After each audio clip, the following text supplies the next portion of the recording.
स्वयं को दूर रखें अहंकार से। कई बार हम अहंकार में इतना डूब जाते हैं कि अपने आगे किसी के सुनने को तैयार नहीं होते और दूसरे के काम में बुराई निकालने लगते हैं। एक दिन हमारा यही अहंकार पतन का कारण बन जाता है।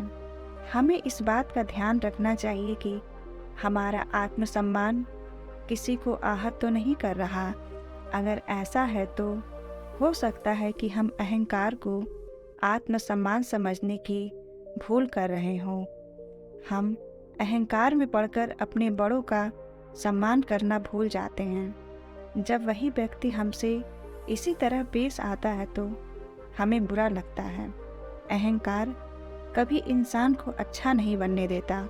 हमें इस बात का ध्यान रखना चाहिए कि जब हम दूसरों का सम्मान करेंगे तभी दूसरे भी हमारा सम्मान करेंगे। इसीलिए हमें अहंकार को स्वयं से दूर रखना चाहिए। प्रेम मनुष्य को अपनी ओर खींचने वाला चुंबक है। लड़ना चाहते हो तो अहंकार से लड़ो। जिस प्रकार कीड़ा कपड़ों को कुतर डालता है, उसी प्रकार ईर्ष्या मनुष्य को। इंसान से घृणा करना बहुत बड़ा अपराध है। इंसान अगर खुद को जाने सब खुशियों को पा सकता है। तन्हाई में अगर वो ध्यान करे ईश्वर तलक जा सकता है। एक अहंकारी व्यक्ति की दुनिया उसी से शुरू होगी और उसी पर खत्म होती है और वह समझता है कि दुनिया उसी के इर्द गिर्द घूमती है। अहंकार और पेट जब दोनों बढ़ जाते हैं तो इंसान चाह कर भी किसी को गले नहीं लगा सकता। अच्छे लोगों से मान सम्मान पाना चाहते हैं तो क्रोध, अहंकार, लालच जैसी बुराइयों से दूर रहें। सभी के साथ विनम्र रहें और धैर्य बनाए रहें। अहंकार और गुस्से से भरे इंसान को किसी शत्रु की ज़रूरत नहीं होती। घमंड और अहंकार की वजह से इंसान खुद ही अपने रिश्तों को बिगाड़ लेता है। आशाएं ऐसी हों जो मंजिल तक ले जाए, मंजिल ऐसी हो जो जीवन जीना सिखा दे, जीवन ऐसा हो जो याद रखने को मजबूर कर दे।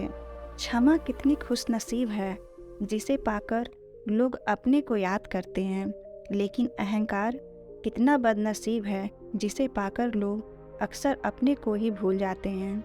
आपने कभी सोचा है कि हमारा क्या है? जन्म दूसरे ने दिया, नाम दूसरे ने दिया, शिक्षा दूसरे ने दी, काम करना भी दूसरे ने सिखाया। अंत में संसार भी दूसरे ले जाते हैं। हमारा अपना इस संसार में क्या है जो हम इतना घमंड करते हैं? झुकेगा वही जिसमें ज्ञान है, अकड़ना तो मूर्तों की पहचान है। तो इसी अहंकार पर एक छोटी सी कहानी मैं सुनाने जा रही हूँ। दो बहनें थीं, मोमबत्ती और अगरबत्ती। दोनों एक मंदिर में रहती थीं। बड़ी बहन मोमबत्ती हर बात में अपने को गुणवान और अपने प्रकाश के प्रभाव में सदा अपने को ज्ञानवान समझकर छोटी बहन को नीचा दिखाने का प्रयास करती थी। अगरबत्ती सदा मुस्कुराती रहती थी। उस दिन भी हमेशा की तरह पुजारी आया और दोनों को जलाया और किसी कार्यवश मंदिर से बाहर चला गया। तभी हवा का एक झोंका आया और मोमबत्ती बुझ गई। यह देख अगरबत्ती ने विनम्रता से अपना मुख खोला।